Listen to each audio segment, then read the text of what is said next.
Hello, Google. Welcome to the Ask the Podcast Coach pre-show, where we are waiting for Jim, who went off to reboot. So it's nice that it's not...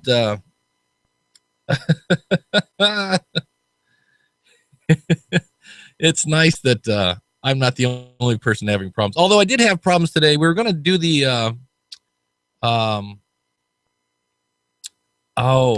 the Blog Talk Radio Direct Connect, and I need to make a video now because when I went to do that on my Mac, it was like it would connect for about 10 seconds. It wouldn't show up in the thing. Almost there, good. And I will wait till you are here to hit the fun-filled music. And yeah, it wasn't wouldn't let me direct connect because I really wanted to give that a shot. And the good news was the first time I tried it months ago, it wouldn't let me connect to Blog Talk Radio's Direct Connect and Mixler and Spreaker. So it would like just take over my USB and it's like mine. And it has since fixed that. But the bad news is it wouldn't stay connected and it didn't recognize itself. So yes, I can see where Jim's already there. If you're in the Mixler chat room, we're actually over at askthepodcastcoach.com/live. So Miss Eileen, great to see you over there. But the real chat is over at askthepodcastcoach.com/live. And if you want to call in, we could always do that. We could yes, we moved that. We moved the YouTube thing based on the listener feedback last week. If you want to call in, the number is 347-850-8007, and we could start off the show with a caller. So, and we may just we may start the music. I know Jim is on his way. And there he is. The one, the only. All right, so I'm going to go over to Spreaker. The joys of live. Oh my God, I have gone through hell and back. All right, we're gonna kick her off, my friend. All right, well, hold on before we start. Yes. Audio, video, okay? I mean, is this even tolerable? You're a little blurry. You're like you're a little pixelated. Let me. But audio-wise, you're okay. Okay. Well, let me while you're getting started, I'm gonna see if I can fix things here. So. I said it's nice that for once it's not me. Yeah, well, I'm in the studio in Gallup, and something changed. All right. Well, here we go. I'm actually going to press record on my side. That's always a good thing too. Which is odd because that added hiss. Oh no, I just went over to studio mode. Oh, I'm like going. Should I? You must have done that as soon as I hit the record button. It was like at the same time. I'm like, wait, that's an input. Why would that? Do you want me to go back to voice? Yeah, actually.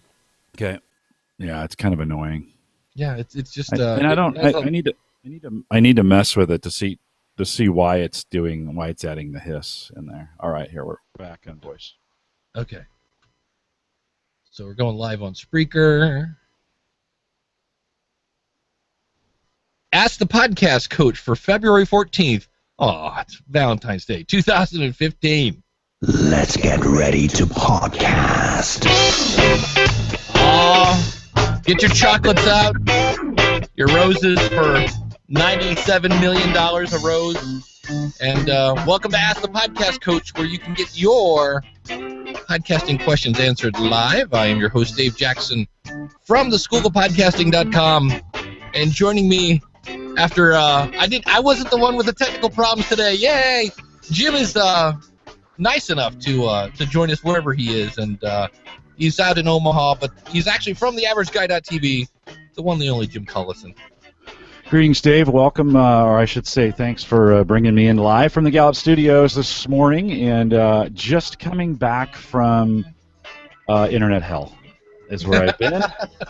I came in this morning. Usually I'm in the studio, and normally I just log in, everything works, and You know, we got some super fast computers in here and all kinds of good stuff. And it didn't work. Nothing worked this morning. No matter what I did, I could not get. I went to Chrome. I used IE. I'm actually coming to you through IE on Hangouts. Chrome kept crashing on me, and so who knows, right? But I'm here. Thanks for having me. Yeah, I had a thing this morning. We talked last week. Well, first of all, everything I tried this morning went because I thought, I need to set up my Joyride campaign, and it was weird. I'm not quite sure how, but when I switched the feed from Ask the Podcast Coach, it was originally on the School of Podcasting. I moved it over to AskThePodcastCoach.com, and the name of the show was Ask the Podcast. That was it. No coach. So when you set up a campaign in Joyride, the first thing you have to do is go find your show, and I'm like, that's weird. I'm not here. Then I typed in, I think Dave Jackson, and here came all my shows. I typed in Jim Collison. There's all your shows. I'm like, that's really weird. So I finally found it, and then according to Joyride, there's no email associated with that. I'm like, well, that's really weird. I checked my feed. It is. So no Joyride campaign yet because I'm waiting for them to send me some sort of. They have to verify that you own the show, which makes sense. But all the automated stuff went on that. So then I came over to. I said, hey, we're going to try to do this direct connect thing on Blog Talk Radio because we connect via the phone. And so I did that, and it said, hey, you can't direct connect on a Mac unless you're on Chrome. And I'm like, oh, okay. So I downloaded Chrome, installed it, connected to it, and it would connect, and it would say connected. And I'm like, great. And I had Spreaker and Mixlr set to go, and I could see everybody was blinking, so it wasn't controlling that. But it would then disconnect in about 15 seconds, and it never showed in my dashboard that I was connected. So we're connected back again via the phone. Speaking of that, you can dial in at 347-850-8007. That again is 347-850-8007. So as we've been saying, Blog Talk Radio has been nice enough to let me kick the tires as they get ready to roll out different systems. And now I get to make a video this morning to say, hey, guys, this doesn't work. But it's been a fun day. It is Valentine's Day as we do this. So if you have a significant other, let them know that they're significant today. And do it by buying really expensive flowers that are normally about, $15 a dozen, and now they're going to be $50 today. Just gigantically enormous prices for that kind of stuff. We Sarah and I were married on February 24th, so just 10 days after Valentine's Day. So years ago, we said, let's just combine them. It doesn't make sense to do that. Right. So we clear the Valentine's Day fiasco, and then I end up always getting her roses after the fact, and they're significantly cheaper on February 24th than they are on February 14th. Yeah, that's me. I'm like, maybe next week I'll buy her some roses and go, here, honey, and then we can take the money I was going to spend on roses and go to dinner. Well, we did do dinner last night. It was tough getting, with Valentine's Day being on a Saturday, a lot of people, apparently a lot of people celebrated last night, so we had a hard time getting a table somewhere. Yeah, so, hey, we do have a question from our good friend Michael Ray, and this is actually a pretty interesting question. We've been, last week we had Ken in the Facebook groups, and this week, this is an interesting one, and I'll be interested to hear your take on this. So before I hit play, here we go. Dave and Jim, good morning. This is Michael Ray. I had a question about parking websites. So let's say if you went and bought, let's say, 4 websites, and you're going to use the one main one for the podcasting, but you just kind of want to park the other ones with just like a landing page. I know how to get the email on them, but just something that's just kind of like just has one page, nothing fancy. I didn't know what a cheap way of doing that was. Thank you very much, gentlemen, and good morning. Happy birthday, Dave. Sorry, I'm late. Thank you very much. It's one of those things. I've never parked a domain. I'm not even sure what schoolofpodcasting.net goes to right now. Most of the time, I just redirect them to the real one rather than park them. And usually if I buy a domain, because I just bought 2, I usually don't leave them. I usually point them at something. And so the question would be, if I wasn't going to point them to something, what would I do? And this is where on HostGator, it's the difference of 80 cents a month of having the account where you can have one domain or multiple domains, because you could install WordPress just to put up, it's kind of overkill, but you could set up WordPress and have just a single page website. Let me see here. Yes, the here we go. Yes, it's $7.16 a month for the Hatchling plan at HostGator, which means you only have one domain. It's $7.96. So yes, it's a difference of 80 cents a month to have multiple domains on one hosting plan. So you could actually have multiple websites on one hosting domain, pending that they all don't get wildly popular. Jim, do you ever park any domains? No, I haven't. I've got some that I'm not using. There's there is a theory or there's some advice that some guys have given me that you don't. Some people buy a bunch of domains and then you think, okay, I'm going to forward those domains to my one. Say you have one podcast domain. In my case, it's theaverageguy.tv, and I might buy averageguy.tv. I might buy. And this is the averageguy.tv.com type stuff, and point them over. If people are making mistakes so they can't find it, forwarding over. There are some thoughts, and I'd like to get clarification on this, that's not good, that Google does not honor that, forwarding a bunch of different sites to one. And so I need some clarification. I wouldn't say that's a great idea until I got absolute proof, but one of my web guys does not. He says Google is not in favor of that from a web crawler SEO standpoint. So He never recommends that I do that. One of the things you could do, though, if you want to do it inexpensively, for a landing page. So I think this is really a good way to do it. Is create a landing page for that has links to so brand it to look like your site, and then bring links over, and that would actually be good. And we haven't talked about this in a while, but Azure would be a good place to do this. So you get 10 free websites on Azure. Set up an account. If you're a new customer, they'll give you 100 hours worth of their services for free, but they have these generic websites at Azure that you can set up. You can run WordPress on them. Now, it's no better than a shared hosting provider, right? That's kind of what you're doing with Azure, Microsoft Azure. Just go to azure.com. You get these 10 free websites. You can install 10 instances of WordPress on these websites. Very easy. Really, seriously, a couple clicks and you're up and running with WordPress. And then you're going to get a site. You're going to name it. So it's going to be myWebsite.azurewebsites.net. That's going to be the URL you're going to get. You could then point your parked domain over to that as a landing site for free. That would work for free if you want to do it. With Azure, if you want to register your domain there, that's going to cost you a couple more bucks a month if you want to do it that way. So, like, if you go to theaverageguy.me, that's my running blog, my personal running blog. That's an Azure-hosted site. I pay a couple more bucks a month to get them to host that for me and send it over. But that wouldn't be a bad concept for a landing page. And if you had, anywhere between 0 and 10 sites you wanted to park, and then point them over there to a landing page, that might work as well. It looks like we have a caller, Dave. We do. Ending in 8171. You're on with Dave and Jim. What's your name and what's your question?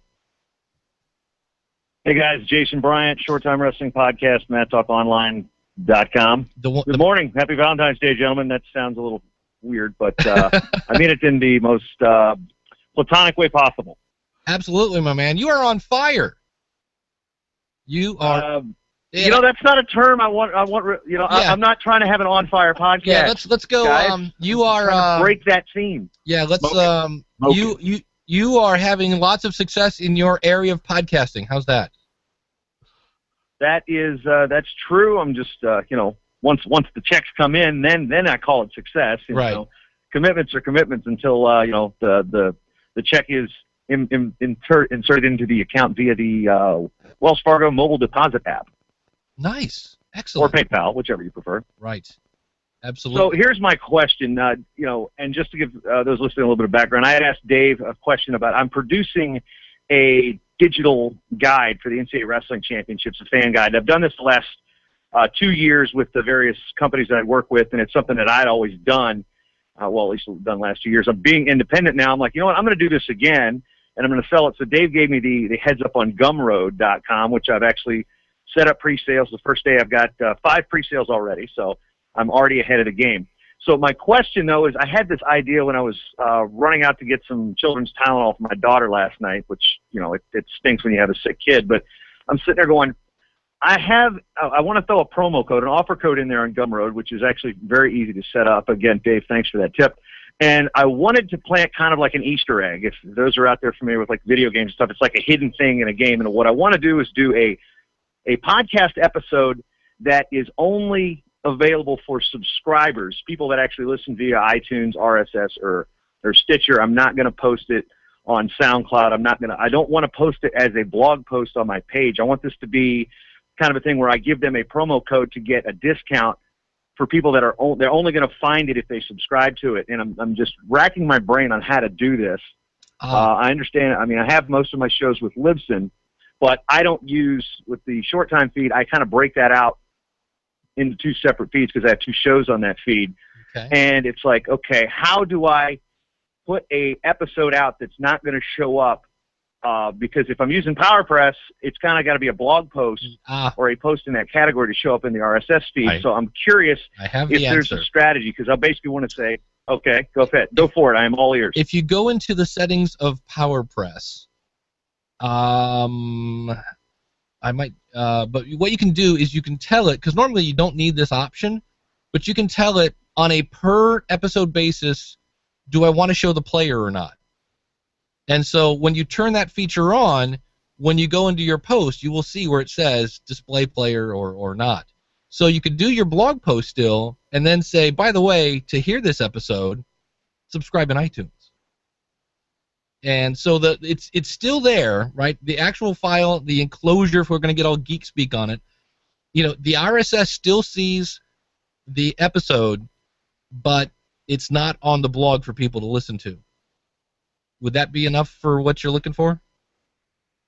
Yeah, I think that is. But again, I use the Appendipity Podcast Pro theme. I don't actually use the PowerPress player on my main site. So yeah, so you see what I'm running into. So, I mean, first of all, I want to know if the concept makes sense to maybe kind of plant something just for subscribers versus putting this promo code out in social media. I mean, I want people to buy it full price, but I want people that are listening to the show and subscribing, not just hitting play on the website. So I know kind of where that core listener base is if they are going to kind of engage. It's not necessarily an A/B split test by any means, but it's like, I want to know how many people are subscribing, and if plant this Easter egg in there and be like, hey, if you're hearing this, you subscribe. Therefore, here's a special deal for this championship guide that I'm putting out. I'm going to save $5 off of it. The other thing you could try, and I'm not sure how this would work, just make a Word document a PDF. I don't know if that would show up, because I know you can podcast a PDF. That sounds weird, but that could be your media, and that would go down. That would go down into iTunes. iTunes would know what to do with that. It's just how many people are going to click on that and see it. That is something I have never experimented with. I know there was a software company that sent their entire, like every chapter of the software manual was delivered via PDF via the iTunes store, and I was like, well, that's kind of different. So that might be something to experiment with. Are we getting any help from the chat room? We're all going, make a new post type and don't. Well, has anybody ever thought about that before? I mean, I'm sure somebody's thought of it, but I mean, I haven't heard it as a topic on any of the on fire podcasts about podcasts. I like the idea. I've always just done it. Any coupon codes, use Ask20 to save off at the School of Podcasting kind of thing. I've always just done in the podcast, rather than send, a special blurb. I'm trying to. I've got my. I'm trying to see if there's a way to do that, even with Appendipity themes. And it's fun to say Appendipity because you have to think about it when you do it.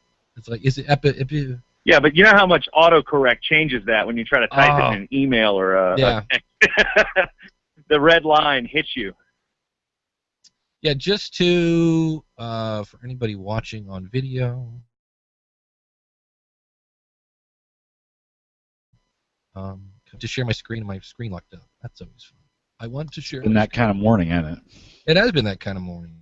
So in theory, internet God's not favoring us. I'm clicking on share. This must be a major resource hole. Well, I wonder if Google's having trouble this morning.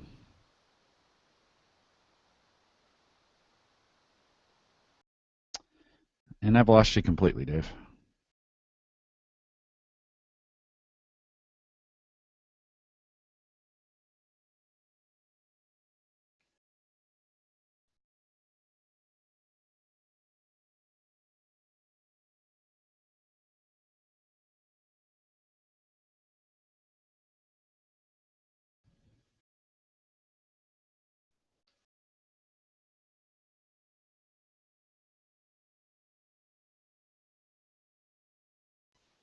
Well, I mean, you still have with the Appendipity theme, you still post it into PowerPress, and it then shows on the Appendipity player, so they can work together. What I don't know is, yeah, see, if you put it there and you say don't display the player, Appendipity probably still is. I'll have to test that and let you know. Well, I know in the Appendipity box, if you click hide player, it will actually hide the would big, work. huge player. You could try that. And then there's one for the actual little player as well, I believe. But that would be something to test with. But well, it's okay. Well, I mean, the tech is one thing. What do you think about the idea of doing something like that, where a lot of people we put up blog posts, we put up tweets about programs like, hey, we got this, we got this, we got this. Well, this is one that I want. Like I said, it's the hidden discount for those that only get it through an actual subscriber feed. I mean, what do you think of that strategy? I like it because I'm listening to the book right now from Audible. It's called Contagious by Jonah Berger. And he goes into, there's like 6 reasons that things go viral. One of them is like you want to be the cool guy at the party that actually says something that people are like, wow, that Dave is so interesting. He knows everything about podcasting. That type of stuff. That's just part of it. But one of them is he had 2 websites that had the exact same product. And to make a long story short, the one that sold the most was the one that, almost like a Sam's Club.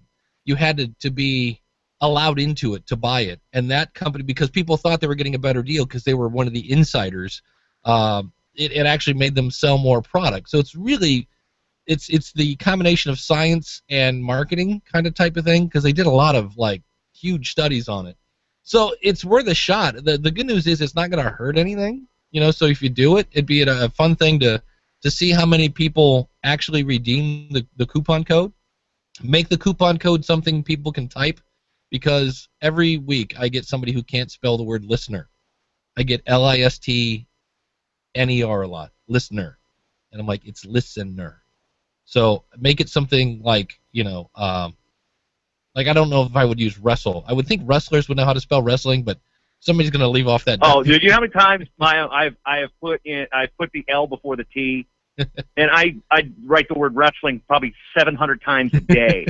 It's even in my email address. I mean, I even had a guy on DirecTV yesterday say, "Hey, I noticed wrestling in your email address. What do you do?" And I'm like, "I've come to find out this guy wrestled at a pretty well-known high school. We knew some of the same people. And this is like a DirecTV customer service rep. So yeah, wrestling. I've had customer service reps type it in wrong as well. So I might need to find like just a simple email address. That's another topic entirely. But yeah, wrestle's not a term I'm going to use for the promo code. Yeah, Mike is saying something here in the chat about playing with post types. That might help him out. And that is another area that I've never played with post types. I know what they do, and you can set up a template. Because I always thought I should have like a podcast template that already has all my iTunes stuff in it and newsletter and things like that. Everybody's typing in their favorite words to misspell. Mine is because. I know how to spell because.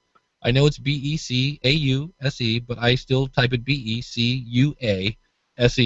And the good news is Microsoft Word will will automatically switch that until you go over and type something in Scrivener, and then it doesn't. So that's always fun. But Jim, thoughts on the hidden Easter egg code? What do you think? I like the idea. I mean, I think the idea is sound. I'd go with it. The implementation, I don't have any idea.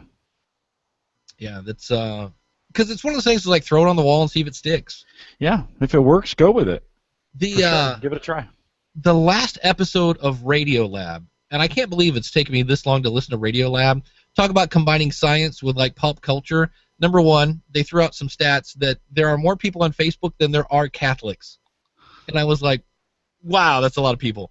And they talked about this whole thing on ready for this, between Christmas and New Year's.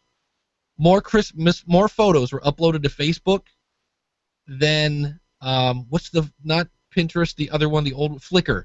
Then are on Flickr, period. All time, yeah. And I went, holy cow, that's a lot of photos.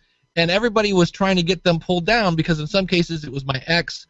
But they did weird things, like they said like a puppy picture was like hate crimes, or things like that. And so there's this whole thing about how they got people to, they try to basically get people to talk to each other, like, hey, why don't you just tell your friend to pull down the picture?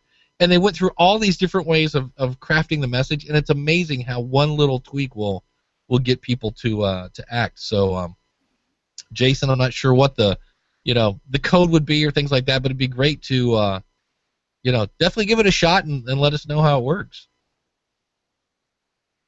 Did we lose Jason? Yeah, that's what I'm curious, because I'm wondering if this could be a strategy that other people could use if they, there's been a couple different episodes of various shows recently that have had, I think Daniel had a segment on it. I think Eric K. Johnson said something in his last set of tips is, sell something.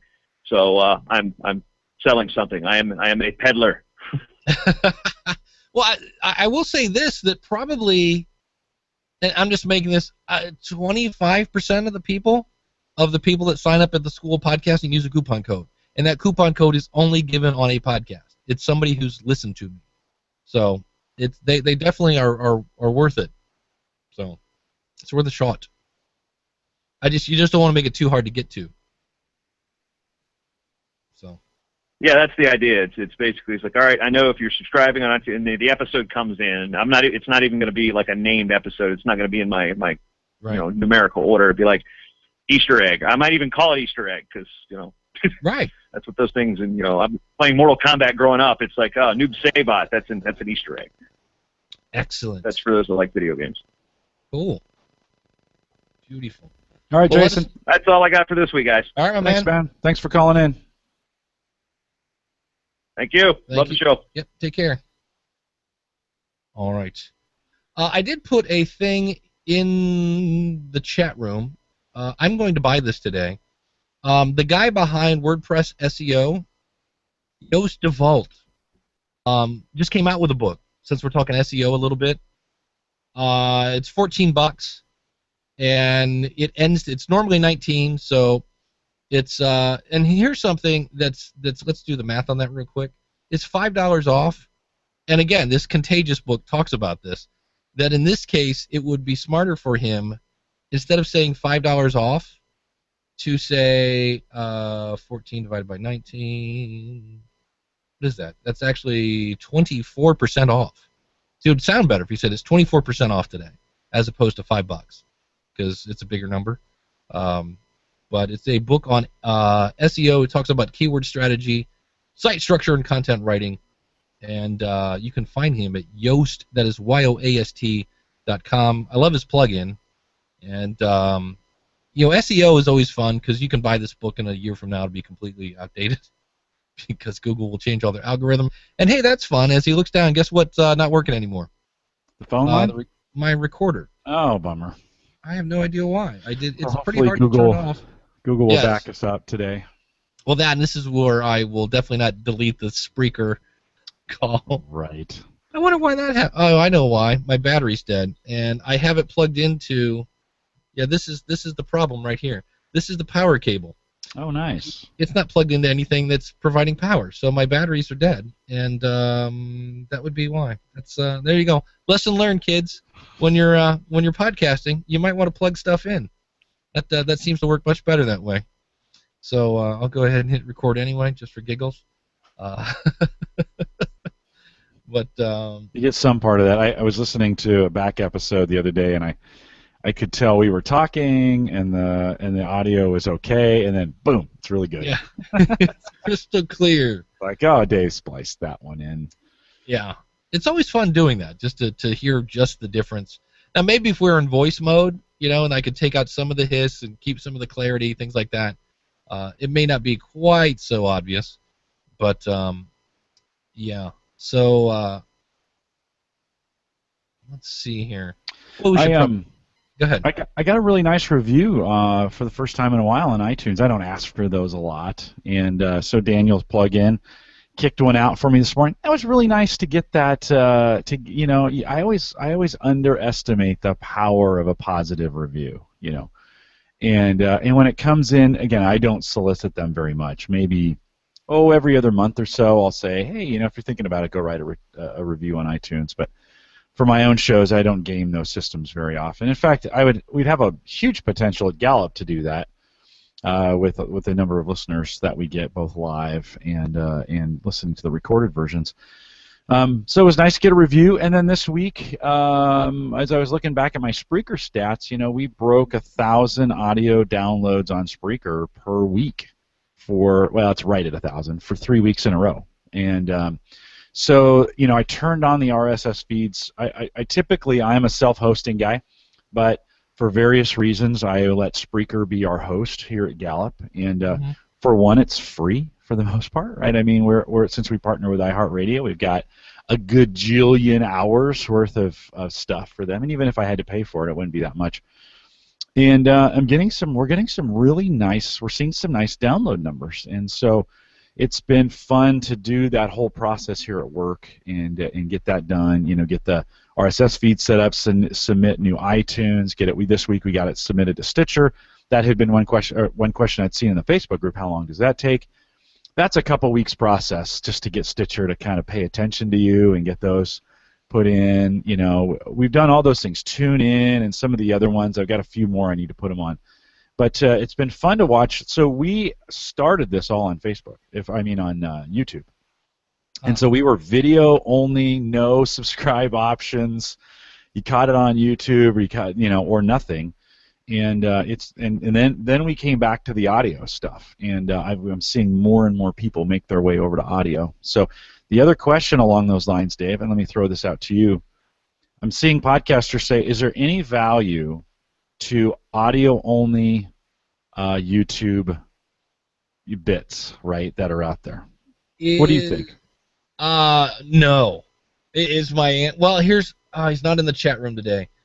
On the new media show, Daniel J. Lewis from the Audacity to Podcast was talking about how he had done this, and it was something ridiculous. Like 95% of the people had tuned out within like the first 3 minutes. It was really quick, and then of the people that stuck around, like another 25% dropped off in the next 3 minutes. So like within like 5 minutes, you've lost like 98% of your audience. Like nobody is watching. I haven't really checked our stats because we are a talking head podcast, but we do switch from time to time, and we've got people calling in and things like that.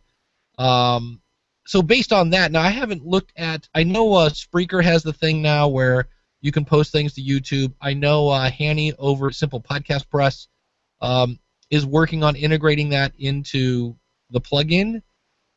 I've never listened, and again, it's because I consume podcasts on my phone. Right. On one hand, I kind of go, hey, it doesn't hurt, it's free. I just don't know, So on the other hand, if it doesn't cost anything, it doesn't hurt anything. Why not? Yeah, I'm not sure it hurts anything. Spreaker has got that down to an art. I mean, you enable YouTube as a channel on your Spreaker on the settings page. And then all you have to do is leave. There's a box that you just leave unchecked once it's connected. And when you're done with your show, it automatically moves it over to YouTube, and it takes your background art in there, and that's what it makes the as far as what's in the screen when you're playing it. So if you have really good art there at Spreaker, it'll show up. I think if YouTube's subscription engine was better, by the way, YouTube, can you fix your subscription and stuff?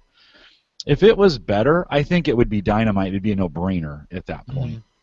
You can push some SEO over there in both your title, and if you're not doing a video at all, and this is the only way to get on YouTube. YouTube has enormous SEO power. Yeah. I mean, incredible SEO power. So if 1 in 100 people listen to it, even 25 minutes into it, you might pick up a listener. So if you're not paying for it, if it works, I don't think you get dinged for it. So right. I'd say try it. If you're a struggling podcaster to pick up an audience or whatever, and you're using Spreaker, it doesn't cost you any more. They send it over for free, and they do it automatically. You post it, boom, it's over there in about 20 minutes. Bam, it's up and running. It could be longer, but so I don't know. I don't think it hurts. Here's the bonus of that too. Obviously it'll get posted there. If you use PrettyLink, like I can't link directly to iTunes in a YouTube video. It'll go, what are you doing, right? But if I make, schoolofpodcasting.com/iTunes, it knows that schoolofpodcasting.com is like my official website. It's in my Google profile and that. So I can send people to schoolofpodcasting.com/iTunes and go in and do an annotation and say, if you'd like this show, click here to subscribe, and send people to iTunes. You can also, or Stitcher, or wherever else you got to do it. You've just got to use a pretty link, because if you try to send them to Stitcher.com, that's not one of your, quote, official. I'm not sure what the verbiage is there. But you can put links in YouTube videos. You just have to go back later and put them in as annotations. So, yeah. Well, and that's not. We didn't even talk about annotations. Once that video is over there, build your Spreaker art, because you don't get a lot of value, I think, out of your Spreaker art in itself. It's over there, but I think because it's an audio-only platform, build it in a way you can go back and use it with annotations. Like put a little subscribe, a little subscribe word in the art, and then you can go back and put a square around it for annotations. Craig says in chat, let's see if he did go away, perhaps throwing audio into YouTube with a static picture or slideshow could cheapen good video that you've previously published. I would agree with him on that. If you're already producing a video podcast and this is my case, you're already publishing that to YouTube, I don't think you need to create an audio-only version. Right. Again, if YouTube subscription engine was better and you could subscribe like you do to podcasts on YouTube, then I'd say, no, absolutely put it there and let people subscribe to it. I mean, how awesome would that be if YouTube had solid RSS feeds that you could stream only? I get it. They don't want to download. I get that. But at least stream efficiently. I mean, it's a mess. Google's just not getting this, and it's driving me nuts that they're missing. They're so smart over there, and you would think they would be inclined to get the most people listening to their stuff or watching their stuff as possible. And all they think about is these viral video views where people are clicking and all that other stuff. And there would be such an awesome opportunity if you could actually get the subscription stuff to work. So Google, fix it, would you? Yeah, another strategy is if you're doing a video podcast, Barry Katz, who does the industry standard, he's a manager for every basically top comedian that's ever been. Dave Chappelle, Jay Moore, Mark Maron. He's been. It's funny because he helps them get popular, and at that point they go, "Oh, I don't need you," and they then fire him. It's interesting, but he videotapes the whole thing, and then he puts a clip, like one question at a time, up at YouTube. All of them pointing back to his website and his iTunes. He's got a big link right there to iTunes, another link to Stitcher. So he's using it to, tease people. But it's still it's not. I love when people stop mid-answer. Like they're like, "What do you think about this?" Well, here's the way that you get to make and they're like, "All right, for the rest of it, you gotta, I'm like, "No, don't do that." Man, that's so sham. Wow, come on. But this is an actual question and answer. It's a complete, on its own. It's a little question and answer, and it's like, hey, for more information, here to listen to the full episode. So I was like, that's another strategy that you could use YouTube for, especially video. Man, it's just wow. Talk about 4-to-1 for an audio. It's like I'm doing a video for the New Media Expo, and I did it and made the mistake of saying, let's see, I said it I think I said the NAB show, and NAB is super sensitive on how you refer to the NAB show, and one of them is it's not the NAB show, it's just NAB show. So I have to go back and re-record the video, and I was like, it took me forever to do the first one. So, but it's worth. I like the idea again. If it's not going to hurt, and you can always go in and see. On one hand, it's like you said, if it's automatically doing it via Spreaker or whatever you do it to, it's not taking you any more time. It has a potential maybe to get a few views or listens and things like that. So what's it going to hurt? And you can always go in. You can always go into your stats and see how far people are listening, and especially if you don't have video already. I mean, if you don't have video, right. it gives you a YouTube presence. Yep. Yeah. So Eileen is talking to me out there about, well, I'm blaming Google, but why am I not also blaming Apple at the same time? Well, I think Google owns YouTube, and Google has not created or has not added on to YouTube in a way that makes subscription work. So yeah, I think that part's Google's fault. I don't know why I would blame Apple at that point. I know iTunes requires a solid RSS feed to make it work. You can't get a solid RSS feed out of YouTube. So I guess maybe she's saying to me that if Apple would not require that RSS feed, another way to do it, maybe we could get it through iTunes. Maybe that's what she's saying. So That's right. Eileen, of course, yeah. she can always call in. Yeah, call in. Let me know. It's 347-850-8007. 347-850-8007. Apple gets it right in this case. They made this thing work. They made podcasting work. And I get they're having, there's a Google Apple war going on, and they don't want to do that on, Could you imagine if, well, first of all, it wouldn't work, but could you imagine if there were good RSS feeds out of YouTube and you could put those in iTunes and people could subscribe to the videos that way? Fun. I mean, how cool would that be if that actually worked? But I mean, all Google has to do is create like real RSS feeds. By the way, they have another product called FeedBurner. Yeah.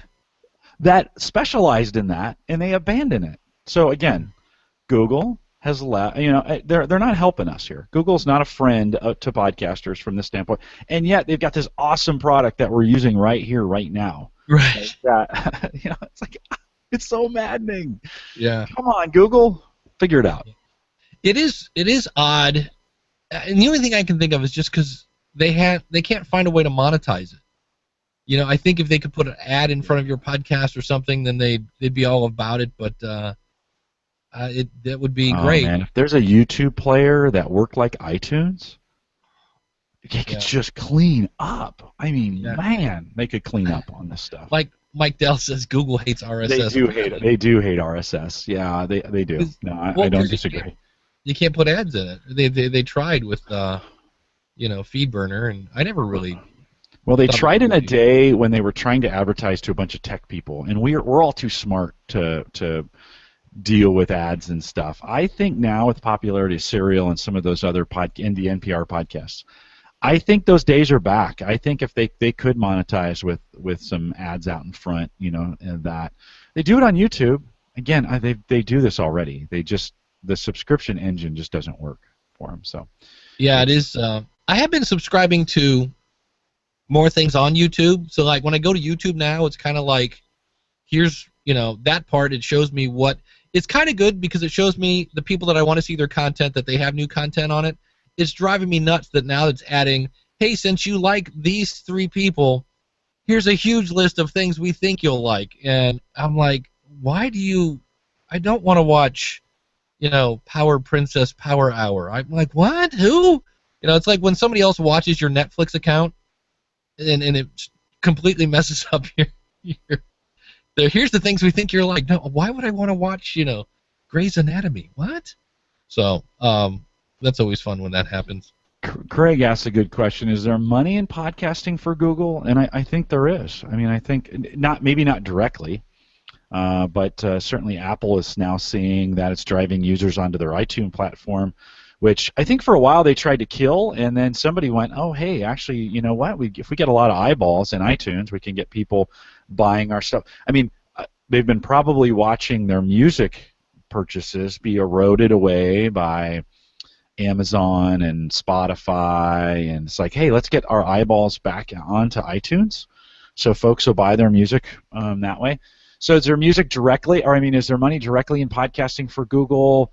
Yeah, I think there is if they can harness the power of the subscription engine, make it work, and then deliver ads through that. I think a really dynamite ad-based player of sort for YouTube would be dynamite. If people can make it work and it would stream it, that would be pretty cool. Certainly, Stitcher has figured it out. Yeah. Now they didn't get much money, but they figured it out. It just didn't work. It's probably true. You can argue with me, and that would be okay. I wouldn't die for this one. Frank has a question. I mentioned actually Hanny from Simple. I should know that Simple Podcast Press. It's on Ask the Podcast Coach. If you go to the front page and click on one of those. I think it's Simple Podcast Press. I think I said Simple Power Press later, and that's the only thing that's somewhat confusing about it, is the fact that it is. And then there's another one, the Smart Podcast Player that puts a little widget in the upper right-hand corner. Let me see here as I scroll down. Yes, Simple Podcast Press is the name of it, and I'm using it on Ask the Podcast Coach, and this is where it doesn't happen a lot, but one of the only things you have to watch out with WordPress is, in theory, there are standards for creating a plugin, and you're supposed to, hit those standards, and that way everybody plays nice together. And the one day I woke up and everything on the School of Podcasting was blue. The background was blue. Everything was blue. And it made everything it just looked like, as you can imagine, just that enough is enough to go, what? And so in a case like that, the first thing you do is disable all plugins and then turn them on one by one. And when I turned his on, therein came the blue. And I went, oh, okay, that's the problem. So I emailed him. I said, Hanny, you just turned my whole website blue. And he's a really nice guy, apologized up and down, and literally within an hour a new version of the plugin came out that it somehow, and it wasn't so much his plugin, but something else made his plugin do something. There's a conflict, basically. So he fixed it super easy. It's not that I'm scared. I've never turned it back on the School of Podcasting. I guess I could. It's on the Ask the Podcast Coach show. Do I think it works? I don't know. I don't get a huge number. I don't talk a lot about the newsletter. There's a sign-up form at AskThePodcastCoach.com if you want to get the show notes delivered to your door for free. I use also Opt-in Monster on the School of Podcasting that will prompt you to sign up for the newsletter. It's hard to tell. I guess I could make sign-up boxes to figure out where people are coming from when they sign up. I don't know that either one made a tsunami of. I get maybe, a handful of people a month that sign up for my newsletter. Yeah, I'm in the same boat. Yeah. Dave, what I did find, though, with the newsletter, I do it differently than you. I give a once-a-month update from me personally. So I write a letter to my listeners, and a little bit of inside baseball stuff. What's going on with me? What's going on with the network? This week I published some numbers in my newsletter, or last week. I published some numbers in my newsletter that the listeners aren't going to get anywhere else. Those kinds of things, like, hey, I just want to let you know, here's our stats, to our newsletter folks. Here's our stats, and here's the listeners and stuff. And I'm surprised I get back notes from my listeners who say, hey, thanks for doing this, because I'm not on social media. I'm not on YouTube. I'm not on Facebook. I'm not on Twitter. And I know you are, and I know you talk about those things all the time, but I appreciate getting this inside look without having to be on those social media channels. So you think about this, podcaster, if you're out there. You might have listeners. You say, go to my Twitter and join me on Facebook and, get me in Pinterest. And there's people who don't do that listen to podcasts. I have a very tech audience, and I'm still finding pockets of people who don't do social. So the chances, if you're not a tech show, chances are your audience, you probably even have more of those who may not be in the social places or don't want to participate in that way. So think about a newsletter from that standpoint. It just might be a personal update from you. I send it once a month. I don't spam them, and I just say, hey, here's a note from me if you want to get that. So there's another idea for you. I see we have a caller. We do, ending in 8316. You're on with Dave and Jim. What's your name and what's your question? Good morning, guys. It's Miss Eileen. There she is. The adorable tones of Miss Eileen. You know what's cool about you, Miss Eileen? Seriously, I can hear your smile. What? I can. It's amazing that I'm actually smiling today, because on Tuesday I got my knee replaced. Holy cow. Yeah, and this is actually my second knee replacement, and they do things a whole lot differently. The first one I had replaced in 2008, and I probably would still be in the hospital. But now you get your knee replaced one day, and they send you home the next. Wow.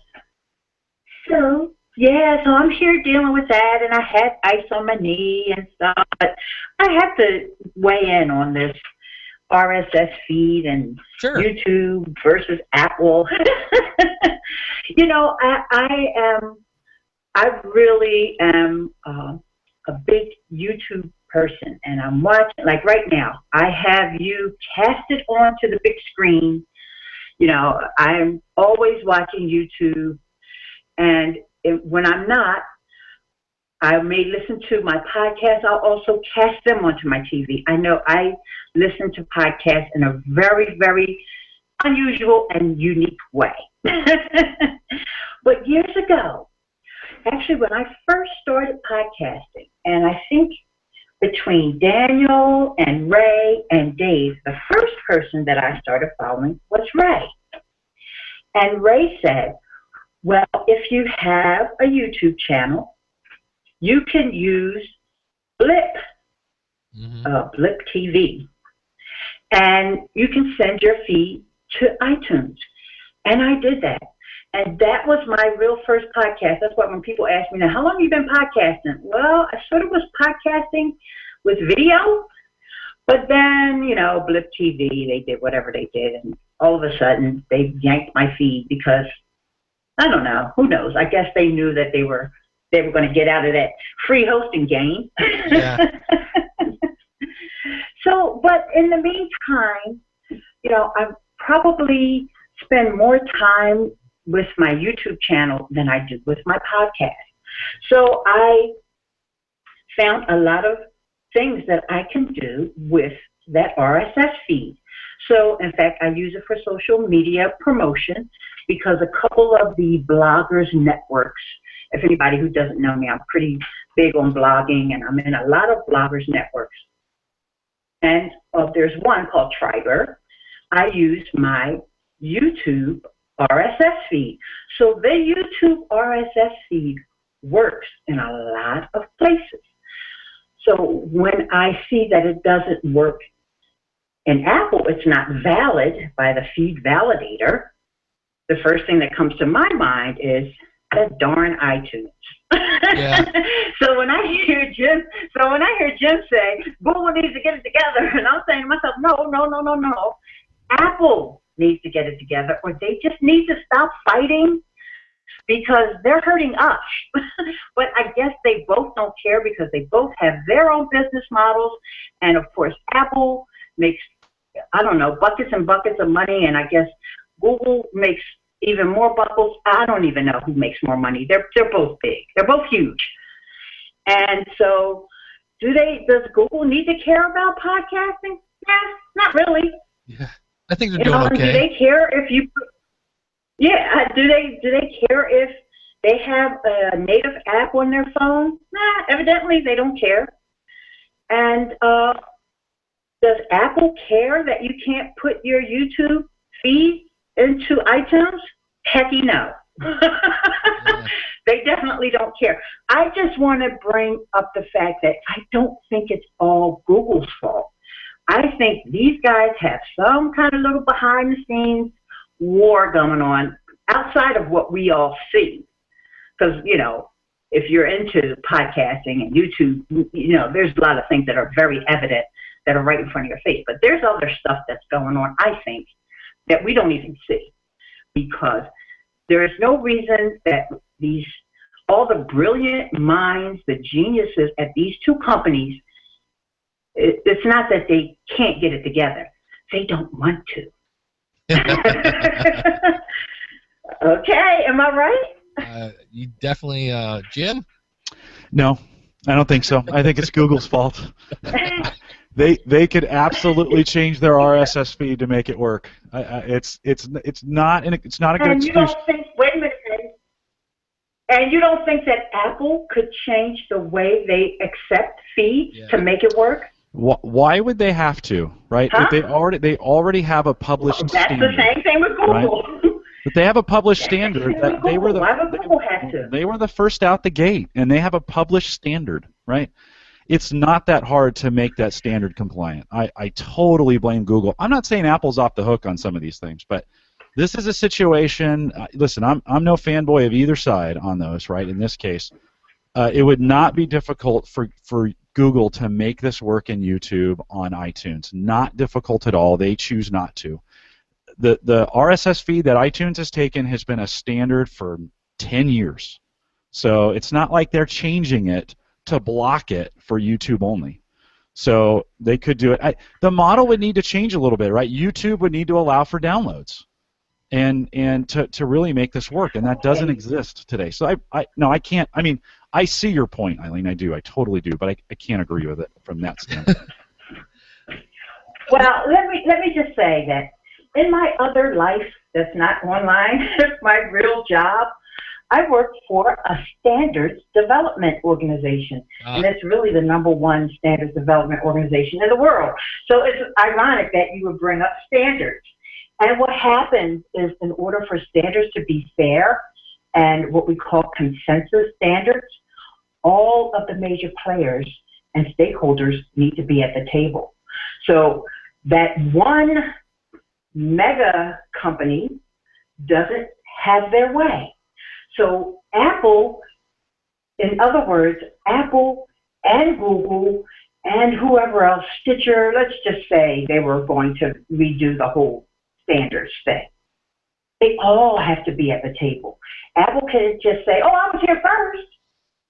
Yeah. It doesn't. If you want fair consensus standards, there has to be equal representation. Now, there's been some talk. I hear you guys talking about the loudness standards. In fact, Todd Cochran talked about it a lot on his show. And I'm saying to myself, boy, they're not doing standards right. I know they're not. But it's okay, because you got to start somewhere. But yeah, when it comes to standards, that's a very sensitive issue for me. And the fact that Apple is just like, well, we were here first, and so what we said is the way it's supposed to go. Well, it's just definitely not a good argument. We had a question from the chat room for you, that when you're talking about RSS on YouTube, how are you putting that? How are you putting that someplace else? Like, they're saying, like, where's the RSS feed? Okay. The RSS, I'm actually taking that RSS feed, and I have the format for it. I can post it in the chat room. Mm-hmm. And I'm actually running it through FeedBurner. Ah.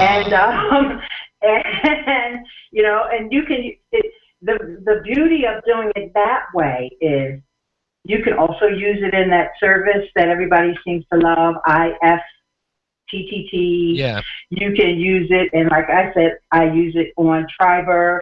You know, in fact, I have a YouTuber tribe on Triber, and I require everyone to have only their YouTube feed, and I show them how to do it. Now, in all fairness, everybody doesn't read the instructions, and so I let some people slide. But the ones that get it, they get it. And it's beautiful, because you're just getting your video shared in the one tribe, and then in another tribe, you may be getting that blog post shared that has the video embedded. So you're getting double shares there. But that's a whole nother marketing thing there. Yeah. But I had to weigh in, because, like I said, my first reaction when I first tried to submit my YouTube, this was when I didn't know that much about RSS feeds or anything like that. And I first tried to submit my YouTube RSS feed, and I got that, you know, from Feed Validator, that it's an invalid feed. The first thing that came to my mind, because I'm not an Apple fan person, even though I have a Mac now, I admit it, I gave in. The first thing that came to my mind was that darn Apple, because to me, YouTube is like the one that you should be catering to, not Apple. But I know the podcasters, please don't throw any more tomatoes at me. I know this is blasphemy. I realize that I'm not speaking what you guys want to hear, no. But, you have to have, that's the point of having this little chat, is that, you have opposing points of view, and it's okay, Jim. I'm still your friend. That's awesome. I'm still your friend, but I just know that there's something going on between Apple and Google, just like iTunes doesn't accept the YouTube feed. Google doesn't have a native app for podcasting, which is just ridiculous. Right. But, you know, people look at Google and say, oh, my God, that's horrible. But most podcasters love Apple, so they would never say, they don't accept the YouTube RSS feed. That's ridiculous. Yeah. But that's what I said. That's right. Can't we all just get along, man? Awesome. Yeah, and please have sympathy for me because I have a boo-boo, a major boo-boo here. Hang in there. I know the rehab on that is not going to be a lot of fun. But definitely, I love your website, basicblogtips.com. I was checking it out while you were talking. You got some really cool stuff over there, so everybody check that out. And, thank you. And I'm using that same theme, the same theme you're using, the Podcast Pro, because, you know, Joey Kisme and I are pretty good buds. Oh, yeah. And so I love the appendipity themes, and so I definitely want to give a plug for that as well. Absolutely. Yep. Thank you very much, Miss Eileen. And if you guys if you want to find me on YouTube, it's Miss Eileen Speaks, and that's ILEANE. Okay? All right. Thank you much. Hey, thanks for calling in. All right. Love you, Jim. I love you too. Okay, bye-bye. Bye-bye. All right. There you go. Taking off the gloves today. I still totally disagree. But, man, that hour went fast. It does go fast. You know, I really do look forward to, like, Friday night, like, when I go to bed, I'm like, it's almost time for Ask the Podcast Coach. A lot of fun. So, a lot of good discussion today. Good stuff. And what is that post that they're talking about in the chat room, Jim? The one I was trying to post in the format for the YouTube RSS feed, and it kept recognizing it as something else, and it would block it. And it's like, I couldn't get it in. So anyways, I did put it in. It's just basically youtube.com/user/your-channel-name/feed. That's how you get your RSS feed for YouTube.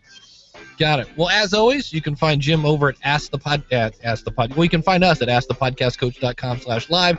Find Jim at TheAverageGuy.tv. Find me at SchoolOfPodcasting.com. Use the coupon code ASK20 to save off your first month. And we'll see you next week with another episode of Ask the Podcast Coach.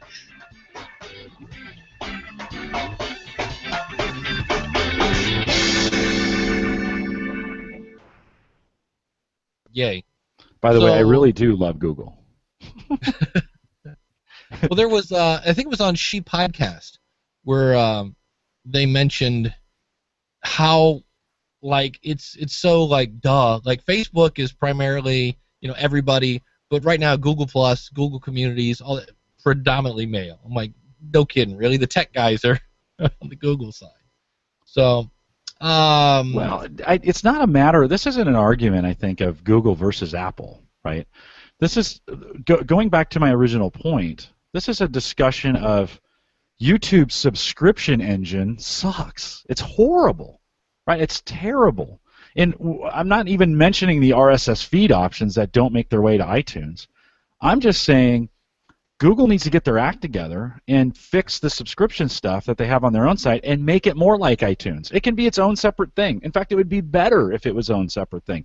I'm not talking about the RSS feed going into iTunes and making it work that way. I'm talking about Google having their act together enough that when you subscribe to a feed, you actually know how to go back and listen to it. You can actually manage it, right? The subscription name kind of denotes some management in that. That's what I'm talking about. iTunes came in after Eileen came in and started saying, hey, stop picking on Google, right? And it's like, no, we can't stop picking on Google. Their subscription engine's terrible.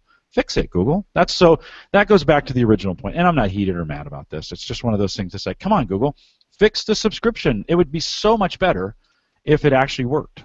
So It's just one of those kinds of things outside of iTunes if it actually worked. So that was my point. The chat room has become on fire. I would love to hear why Nick doesn't like appendipity. Addie mentioned PodClear. Ringer is another one, and then there's something called Cast that came on the scene, went, oops, hold on, and they went back, and now I know Ray was working with them. There's like 3 services that are all about how to record Skype calls. And then there's, what's the one? It's like an open source thing that I hear is really cool, but their website was really horrible, which they have since updated. FeedPod. Oh, I'll have to find it. But there's another one that's another way to record Skype. And then Bill had asked, what noise gate should I buy this week? So my first question would be, do you need to buy a noise gate? Yeah, Right. don't always just because you can doesn't mean you should. But I said if you guys want to, the phone's still open. We just don't release this part. If you want to call in, we could talk about that. But I mean, I like the DBX. It kind of depends, and this is one of those. There's no one size fits all. I mean, I love my DBX 286, but that's because I'm flying solo. I know the Behringer has a bunch of Composer Pro. I had one of those back in the day. I don't recommend letting that sit in a cold, wet basement because when I plugged it back in years later, it didn't really. I mean, I turned every knob on the thing, it didn't do anything. The name, good idea. Let's call it Cast. Yeah. But yeah, Bill, if you want to call in, we'll more than happy to chat that over with you. Again, the number is 347-850-8007. Except, I just thought about that. Jim, do you need to run? I know I'm good. No, I'm good. The interns are good till 11:30, so I'm good. All right. Cool. Yeah, Dave, I like I do a self-hosting option for Skype recording, and it's not really difficult. I mean, it's just another PC, and it can be a very inexpensive PC that's got a single sound card in it, and enough processor and memory to run it. And then you run a jumper cable, you run out of the speaker and into the microphone, and then you join that PC to the Skype call, and it is kind of it's all the audio, including my own from the studio, is unified in that single Skype account, and then you record it through Audacity. You could use Audition, you could use anything you want to record it in there. And man, that gives me enormous amounts of flexibility as a podcaster to kind of have my own it's a recording server.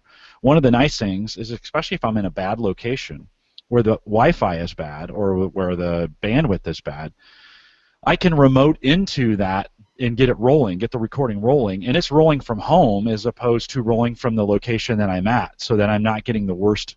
My bandwidth may be downgraded, but my bandwidth at home never is, and so it gives me really good clear. Now, it's all on one channel. I don't get separate channels. I don't really care about that. For me, that works for me. It's all on one channel. But I'm a tech guy, and I've got some PCs laying around. I see in the chat room, Eileen just tried to do what I did, which she tried to post her YouTube RSS feed into the chat.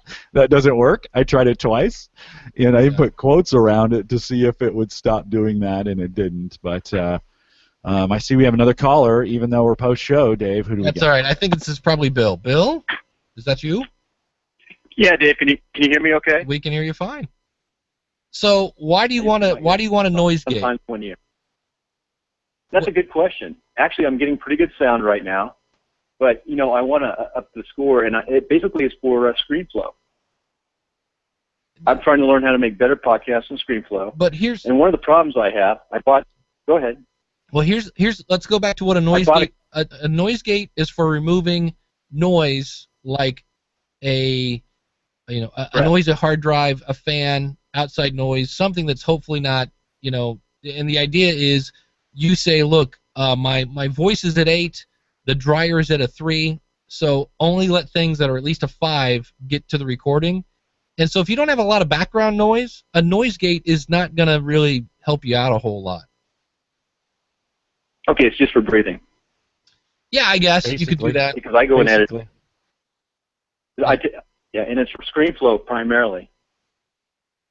Bill, what do you mean when you say ScreenFlow? What does that mean? ScreenFlow is like the Mac version of Camtasia. Dave understands, like Mac. Yeah. Mac. Okay. It's funny to talk. You guys. It's funny, Dave. A lot of guys around you aren't Mac. You're not Mac. You're PC, and PC works good.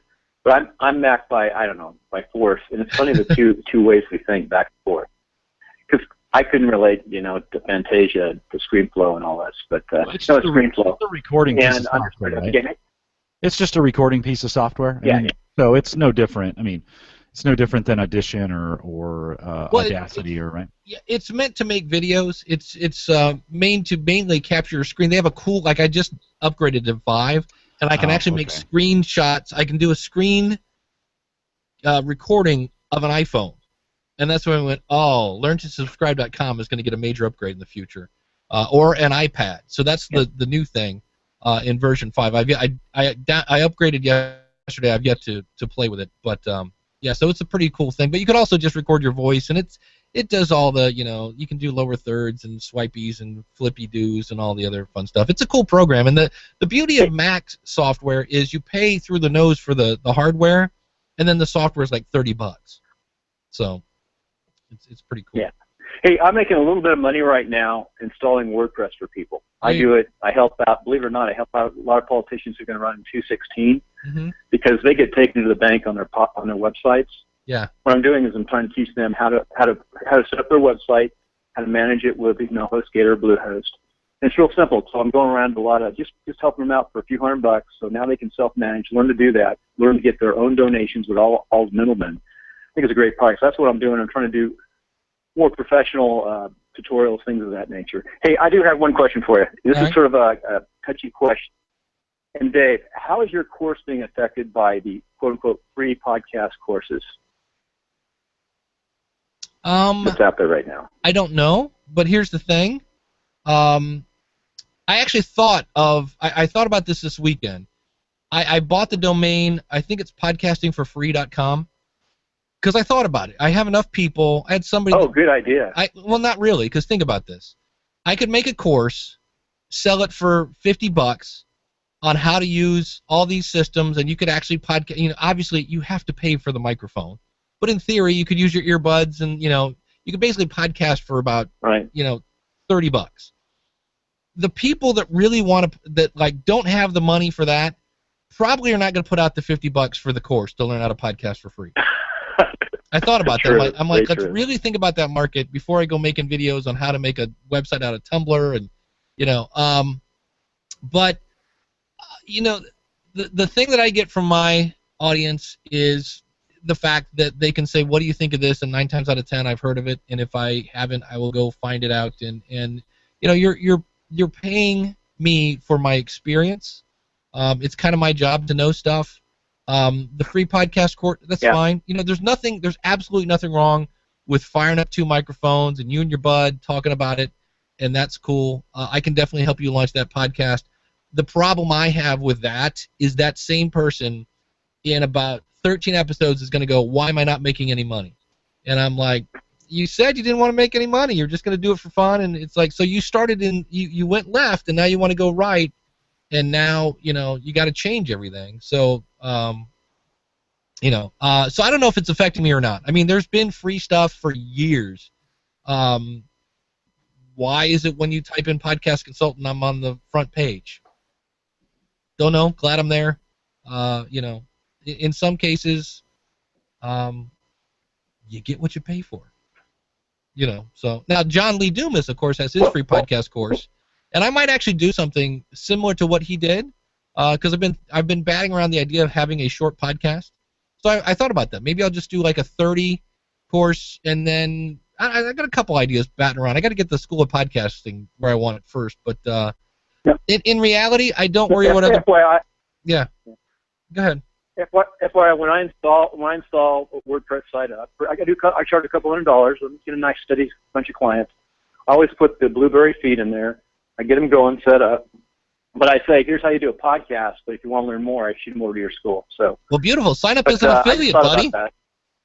Sign up as an affiliate. I am. I got to get that link going. I only have like 2 affiliate links on my site. So. There you go. Well, I appreciate that. Hey, thank you. Enjoyed the show as always. And thank you, Bill. I'll send you an email on that NoiseGate and use your Amazon site. Thank you. Take care. I appreciate that, Take Jim. care, Jim. See you, Bill. See you, Bill. Awesome. Did we answer his question about the NoiseGate? I don't think so, but I think he figured out that he. Okay. Well, he understands and he's going to send me an email about it, and I'll just say here, use the Composer Pro or use the DBX. Yeah. Somebody asked, the DBX only has one XLR input and one XLR out. Then I forget what I have coming out of it, but it's kind of meant for one per channel, kind of thing. So, yeah, and it's weird because I've never heard of Adam Weiss. He's in there.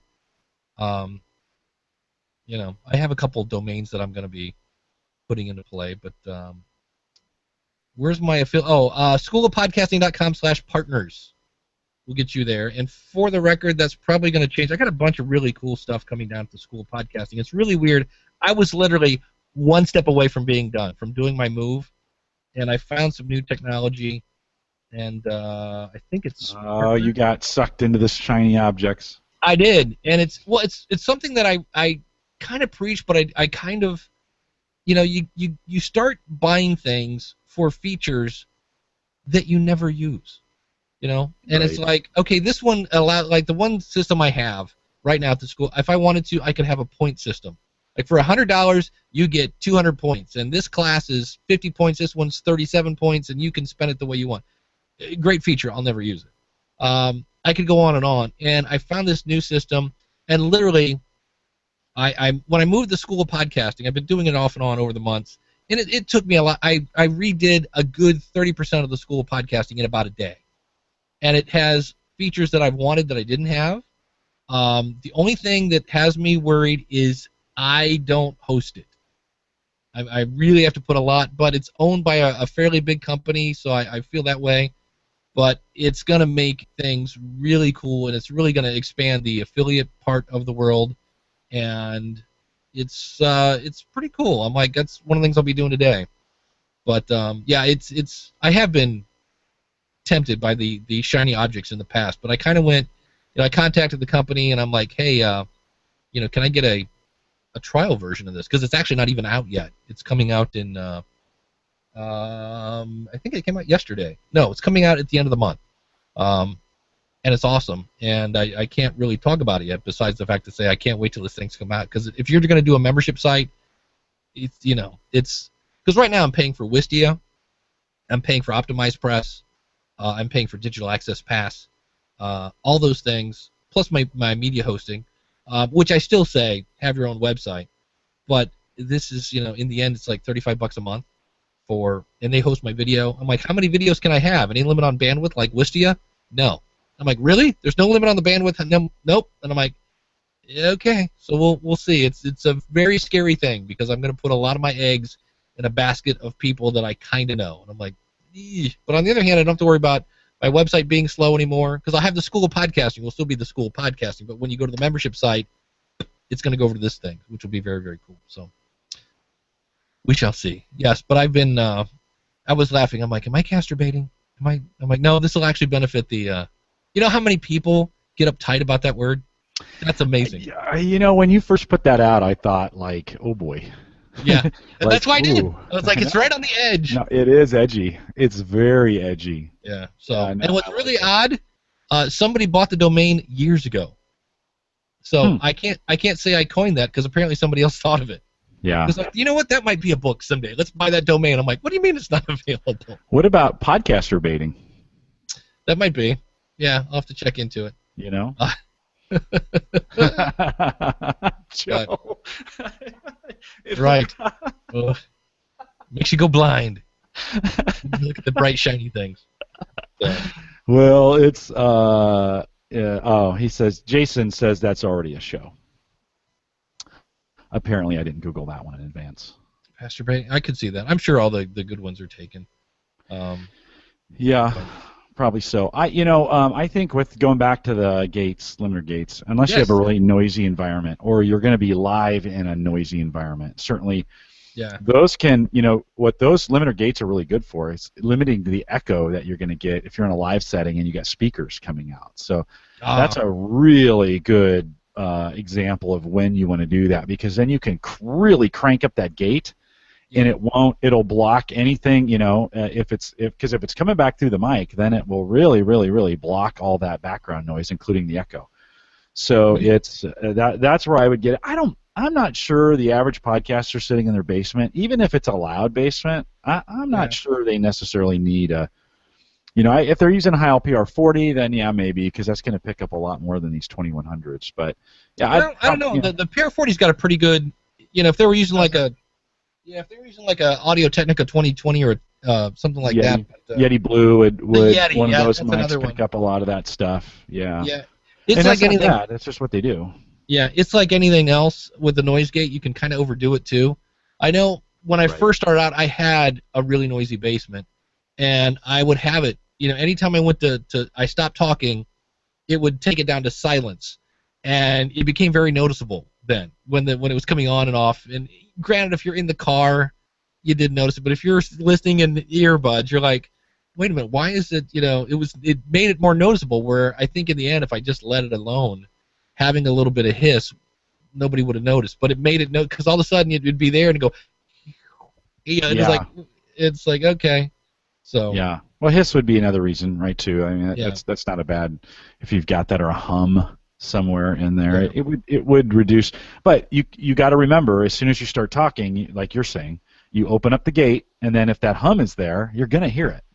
Yeah. So it doesn't. I mean, you don't want to mask bad connections with a noise gate.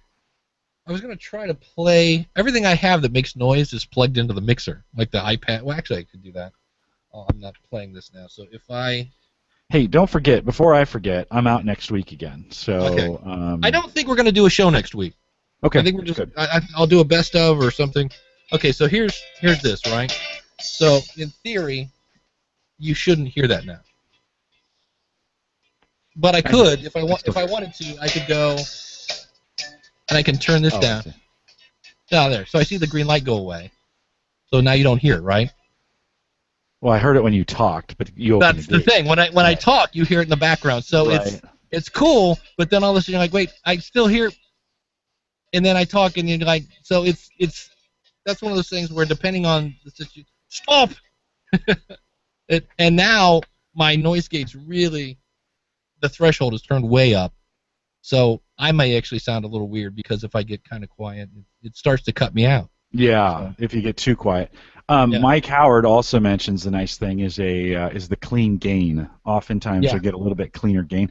And that's probably it's something I'm struggling with at home right now. Is I think I got my gains a little too high, and it's not overmodulating, but it doesn't sound as good as it could. So maybe I'll try the 166. That's a dual channel.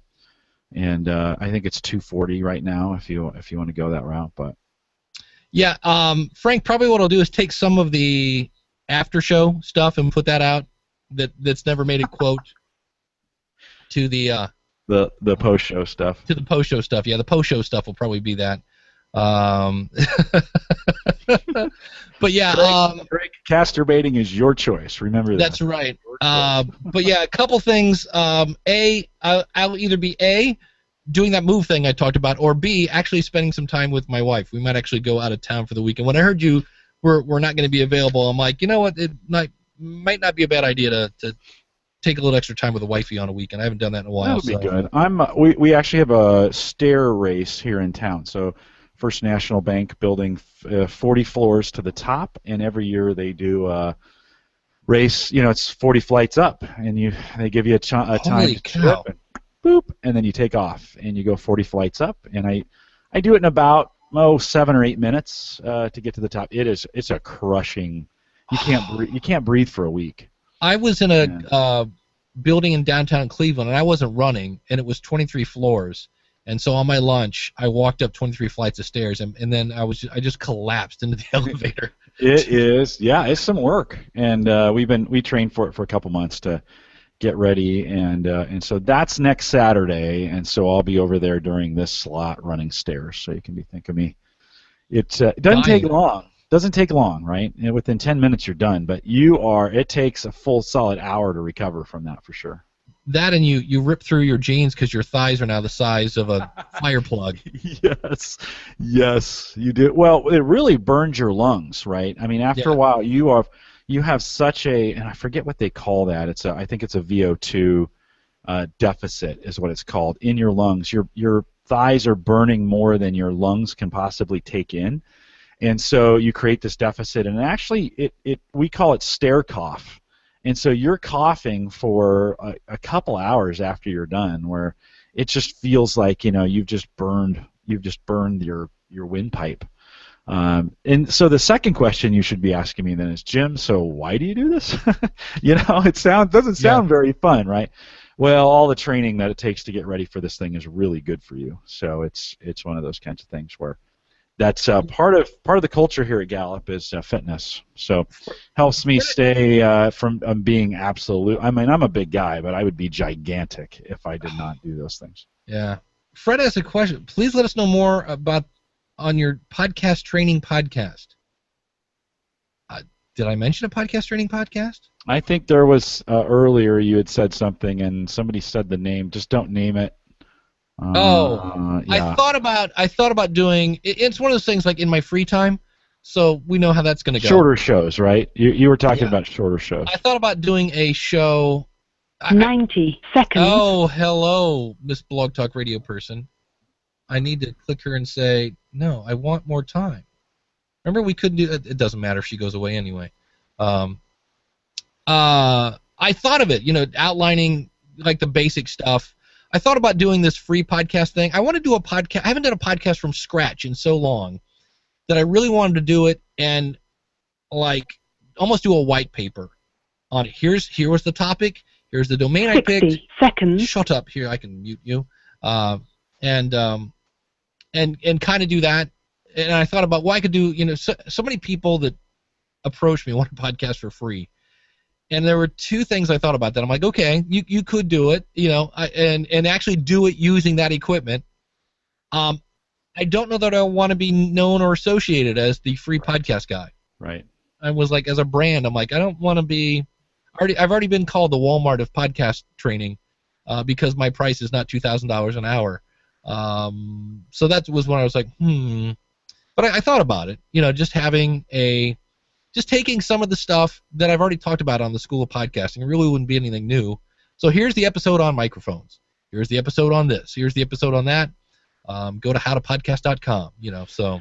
Yeah, so I've thought through that. We have these home tech tips that I do, and it takes me just as long to do a 10-minute home tech tip as it does to do a 1-hour Home Gadget Geeks, because the time I spend now isn't in editing, it's in posting. And so, it's like I've already got 2 other podcasts. To add Home Tech Tips was a third, and it's a 2-hour process to get all that and the show notes written and it posted, and then it put out in all the various spots where everybody's at. So it's not a matter of, for me anyways, it wasn't a matter of content. I can come up with that. It was the time, just the time it took to get it posted. And the other thing I found with that is that stuff changes so fast. Those short little shows go out just as quick as they came in. And, that's what I thought about. If it was one topic, and then I was like, well, I can't recommend the ATR 2100 because they don't make them anymore, or something like that happened, I can just go back and update the audio on that episode and have it fixed. But it's something I was just thinking about. It's something that's been in the back of my brain for a while, and it just, I'm really. Today I was thinking about not today, but this week. All my other shows that I do, like the Logical Weight Loss Podcast, I really don't want to quit that one until I hit my weight goal. Well, every time I get close, I'm going to change my name to Duncan. I yo-yo so much, right? Wow, I have not heard the word Duncan. Duncan in a long time. That's what I thought. I thought about that. Donuts? Yes. Duncan yo-yos? No. No. So I thought nobody under 30 is going to have a clue what I'm talking about when I say that. And then the all my other ones have either pod faded or on a very, the Jillian Michaels podcast I did during January because it was weight loss month, But basically all the other ones I barely do anyway. And I thought I really should just cut them loose. I'm not really getting a whole lot from them. I don't dislike doing them. They're just, it's like, what, I could take that time and just do, something over here in the podcasting gym, but then everything I would do would be about podcasting, and I get some of my info that I report on from these other podcasts. And I thought, well, if I just, contacted all the people I help podcasting and say, let me ask you, how does this work in your case? And then just use my audience as my resource for podcast stats and insights and things like that. So, I don't know. Yeah. Good stuff. So I just know it takes time and that whole idea. I think it takes just as much time to do it than it does on the other side. I need to chat with you personally if we've got a few minutes. If you can, when you're ready, kill the YouTube and Spreaker and stuff. That's true because Mother Nature's slowly calling me. So let's wrap it, guys. Thanks for coming out and hanging out through the hour and a half with us. Yeah, let me kill We're dead on Mixler. Thank you very much. Are you sure you want to stop this broadcast? Yes. I love No, it. It takes say, like do you- 8 clicks to get out of Mixler. Yeah, publishing, recording, or no? Later. I love the fact that there is no. Well, it's still sitting on your PC, by the way. Yeah, All those recordings are on your that. PC. You need to go in and So delete we are them. now dead on Spreaker. No, don't delete them yet. You might want it. And then, well, I didn't. Okay, and now where is Blog Talk Radio? Is in. Okay, that is. Oh, that was dead anyway. So I've now ended the episode. Yes. Oh, yeah, it ended 30 seconds ago, which is weird because it didn't really end. No. Okay, so we are done, Spreaker. We're done. Thanks, Dan. See you. So all we have to do now is kill Google. So thank you, guys. We will see you later. We'll see you in 2 weeks. See you. 2 weeks. Yep. See ya.